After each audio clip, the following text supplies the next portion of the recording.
भारत के विदेश मंत्री एस जयशंकर सोमवार को 3 दिनों की यात्रा पर चीन पहुंचे।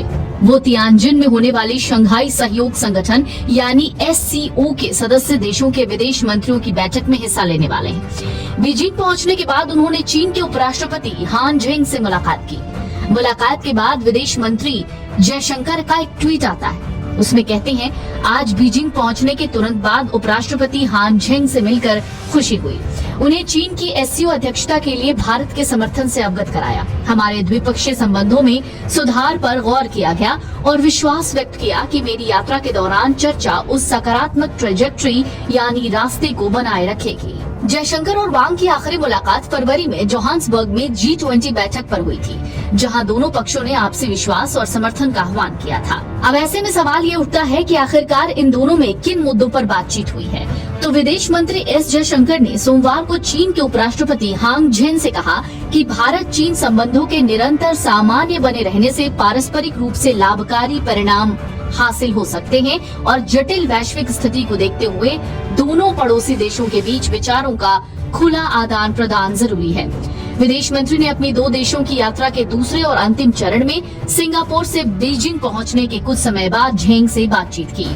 उन्होंने अपने संदेश में कहा कि मुझे विश्वास है कि इस यात्रा में मेरी चर्चाएं इसी सकारात्मक दिशा में आगे बढ़ेंगी। पिछले कुछ महीनों में भारत और चीन ने द्विपक्षीय संबंधों को सुधारने के लिए कई उपाय शुरू किए हैं, जो जून 2020 में दोनों सेनाओं के बीच घातक झड़पों के बाद गंभीर रूप से बिगड़ गए थे। विदेश मंत्री ने भारत चीन कूटनीतिक संबंधों की स्थापना की 75वीं वर्षगांठ का भी जिक्र किया। उन्होंने कहा, कैलाश मानसरोवर यात्रा की बहाली की भारत में भी व्यापक रूप से सराहना की जा रही है। हमारे संबंधों के निरंतर सामान्य होने से पारस्परिक रूप से लाभकारी परिणाम प्राप्त हो सकते हैं। जयशंकर ने कहा, आज हम जिस अंतर्राष्ट्रीय स्थिति में मिल रहे हैं वो बहुत जटिल है। पड़ोसी देशों और प्रमुख अर्थव्यवस्थाओं के रूप में भारत और चीन के बीच विचारों और दृष्टिकोणों का खुला आदान प्रदान बहुत महत्वपूर्ण है। उन्होंने कहा कि मैं इस यात्रा के दौरान ऐसी चर्चाओं की आशा करता हूं। विदेश मंत्री ने सोशल मीडिया पर एक पोस्ट में कहा कि उन्होंने राष्ट्रपति झेंग से बातचीत में SCO की चीन की अध्यक्षता के प्रति भारत का समर्थन व्यक्त किया। उन्होंने कहा कि हमारे द्विपक्षीय संबंधों में सुधार का संज्ञान लिया और ये विश्वास जताया कि मेरी यात्रा के दौरान बातचीत सकारात्मक दिशा में आगे बढ़ेगी।